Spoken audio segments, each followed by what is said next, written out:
I'm going to measure right here in Wausau. An hour ago, we were 1.5 inches. Taking a look right now, we're actually getting up to 3 inches. This is what we call a track, so we can see what cities are in there. So Butternut at 9:34 and Park Falls at 9:47. Now you'll notice it looks like we're seeing some rain out there, but really this is what we call virga. What happens is it actually evaporates before it hits the ground. For the first time since Wednesday, we have no watches and warnings on the board, which of course is great news. I was digging through my closet, happened to find this. These have been going on for many, many years here in north central Wisconsin, over 10 years. This is one of my old t-shirts from 1994. So what's happening? Well, these southwesterly winds bringing in that very, very warm air. However, tomorrow we're going to watch a stronger front come through. That's going to switch the winds right out of the northwest. Storm across the area and across the Midwest is likely to go down as the strongest non-tropical storm on U.S. land that developed into the overnight. It is quite dense in some areas. Since 1957, Alex is actually the most powerful June hurricane since Hurricane Audrey, and actually just made landfall minutes ago. Your Storm Track 9 forecast with meteorologist Kristen Connolly.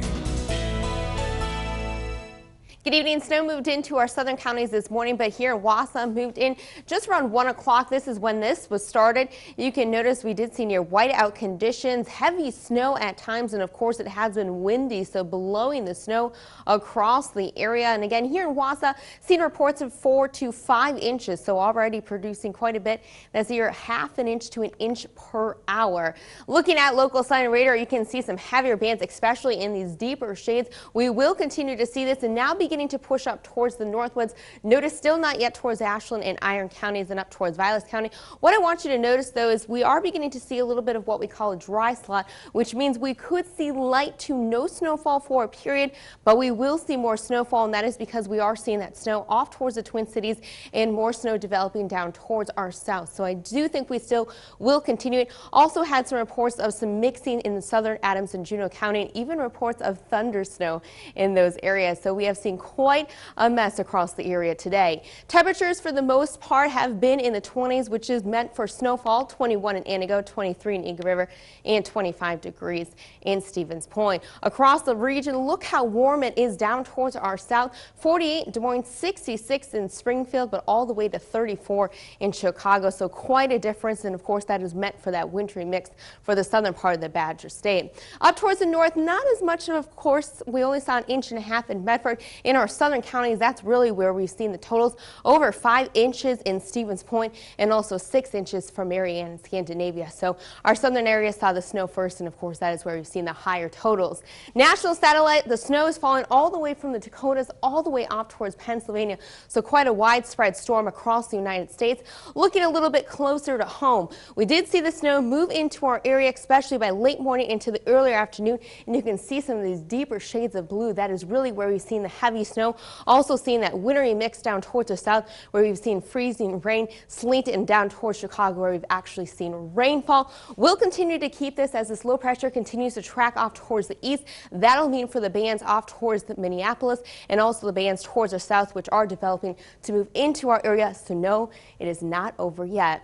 Looking at future track, you can see that low pressure pushing off towards the east. Snowfall will continue to fall. This is at 3 a.m. Still will be moderate to heavy at times, even continuing into our Monday morning. By 10 a.m. beginning to taper down. I do think it will be light snow.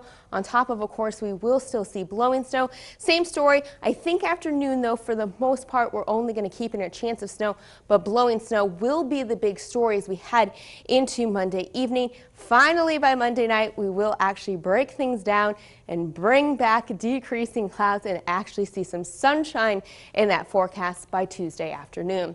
Snowfall potential, I did go down just a bit, especially for the northwoods. Still thinking the heavier band will be 8 to 12 inches in our central counties.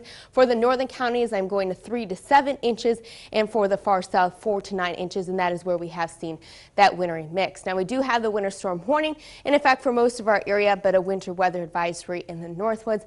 These will all stay in effect until around noon tomorrow. Want to show you snow track again. You can see that heavier band, and it does look like we could see over 11 inches in Anago, 10 inches in Stevens Point, but notice Wisconsin Dells only over 4 inches, in the same story up towards Eagle River. Overnight tonight, going to call it blizzard-like because we will see that blowing and drifting snow on top of the actual falling snow. Temperature of 15 for tomorrow, 20 degrees, so not warming up too much. Blowing snow will continue at least throughout the afternoon and into the evening. Finally, after this, we will see a fairly quiet week. We are going to keep in another chance of snow. By Wednesday night, we are watching a storm system by the end of the week. Right now, it looks like it may make a track towards the south, but still for now, keeping in a chance for Friday and Saturday. Hi guys, it is definitely getting cold out here. Blustery is definitely the key word. The biggest difference between last night and right now is those winds. We reported gusts of 30 to 35 miles per hour. On top of course, the snow is picking up. Now, yesterday we got 4.5 inches. That ties our record. And today, the record is only 4 inches. And I bet we're going to be breaking that once again. On the roadways, not a lot of cars out, which of course is why we're seeing a lot of the school closings, but the plows, they have been out in full swing. Now, I want to see what the total is right now. Of course, we saw yesterday 4 inches. Let's take a look. We're going to go over here so we can get away from the drifts. We don't want to measure in any sort of a drift, and we want to measure on cement. Taking a look, getting over 7 inches, 7.5 inches. So this definitely is a very big snowstorm. It is probably the largest amount of snow that we've seen from a single storm in the 21st century. And I'll be back in just about a half an hour to check up with you guys. What a mess out there already. Yeah, the problem is we've seen all the melting across the area of the snowpack. Now that's all melted the last couple of days.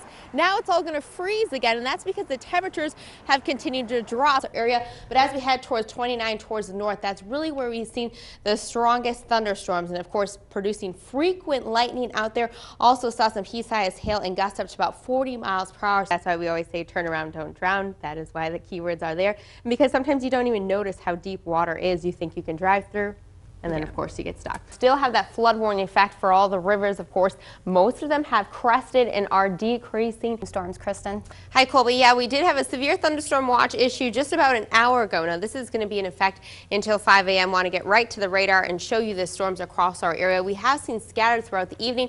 Right now keeping a close eye up towards north. Again, we do have that severe thunderstorm watch in effect until 5 a.m. I am watching this one storm off towards Sawyer County. That is a tornado warning again out of our area. If you are in this area, you want to go to your basement. If you don't have a basement, go to the lowest floor and the most interior room that you have. Now, Kristen, I can't believe how strong those wind gusts really are out there. Yeah, and the really interesting thing about this storm is the fact of how big of a size it is and also how strong it is. We were just talking, it could likely go down as the strongest non-tropical cyclone over the United States, and that is when we look at pressure.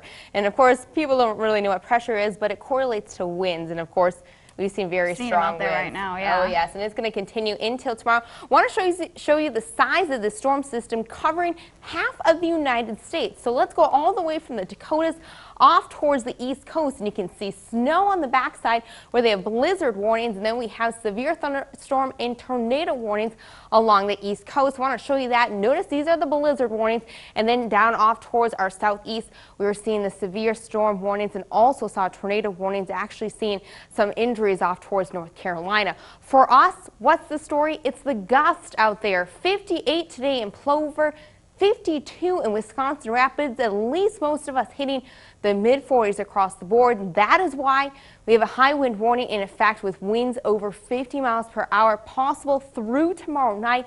An advisory for the Northwoods, and of course this is knocking down trees and power lines, and we've seen that all across the board today. What are the winds currently? Well, 30 in Medford, 23 in Marshfield, and 25 in Antigo. Gust out there still at this hour.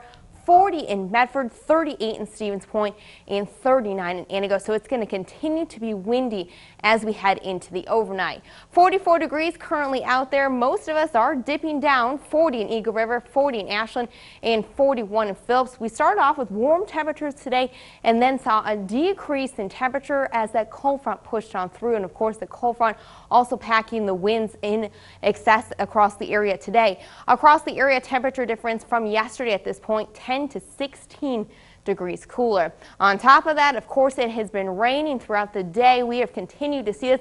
Also notice starting to see some blue on the map, and yes, that is snow, and that will be heading in our direction. A better look at the rain and snow and the low pressure spinning just up towards our north in Canada. Notice blizzard warnings off towards North Dakota, where they've continued to see the snow through the evening. The rest of us have seen scattered showers throughout the day today.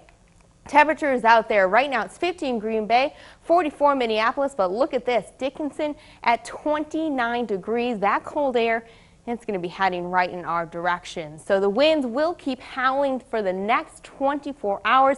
Wind gusts over 50 miles per hour, and yes, our first chance of snow for everyone coming tomorrow and into our Thursday. Let's look at futurecast. Again, this low pressure is just going to meander towards our north slowly tomorrow. So still going to be very windy. And again, we will see a changeover from rain to snow. I think tomorrow we could see some snow possible for the Northwoods. Everyone's going to get in on that snow possible from Wednesday night into our Thursday. So keeping that in that forecast. The good news is, yes, as we head into Thursday, finally going to see the low pressure push off towards the north, and that will mean decreasing clouds and some sunshine in that forecast. Temperature for tonight, 37 degrees, windy again with scattered showers, keeping in scattered showers and even a possible snow shower up towards the north for tomorrow. High of only 42, 20 degrees difference from the high today. Looking ahead in that Fox 5-day forecast, what is the good news? Check out the weekend.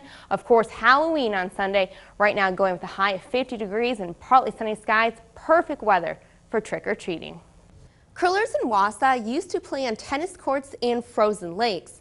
The Wausau Curling Club's website says it began with 49 members. Today, they've grown to more than 300.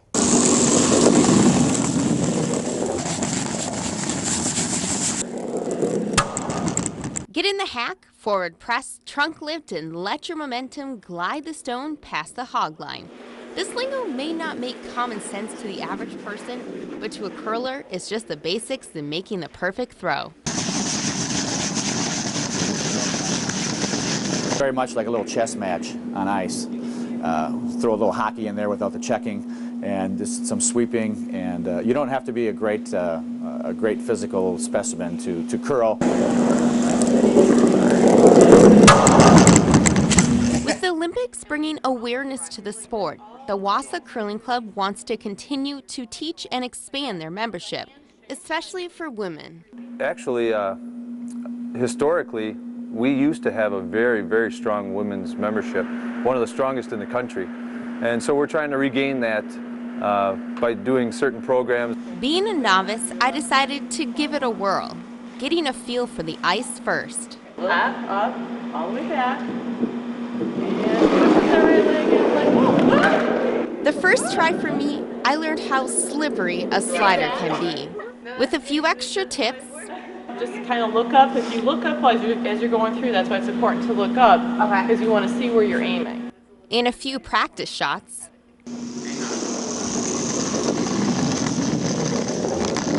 I learned third time is a charm.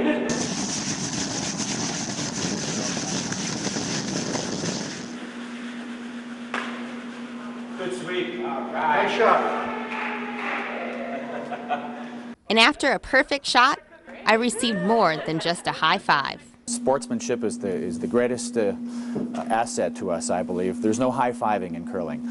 We shake hands when we start and wish each other a good game, and when we're done, we tell each other you've had a great game, whether you did or not. I may not have had a great game, but I sure had a lot of fun. And to them, that's most important. Curling is actually two parts. There's the game and then there's the afterwards social. So we come down and spend about 2 hours curling, and then afterwards we'll have a dinner. We'll sit down and have some social drinks, and just sitting around and talking about the game, or what happened during the week, things like that. That's probably the funnest part for me. The Curling Club is always looking for new members and love to teach their sport. They hold open houses every fall, but will teach anyone who is interested all winter. For more information on the club, you can log on to our website and find a link. Kristen, Connolly, Newsline 9.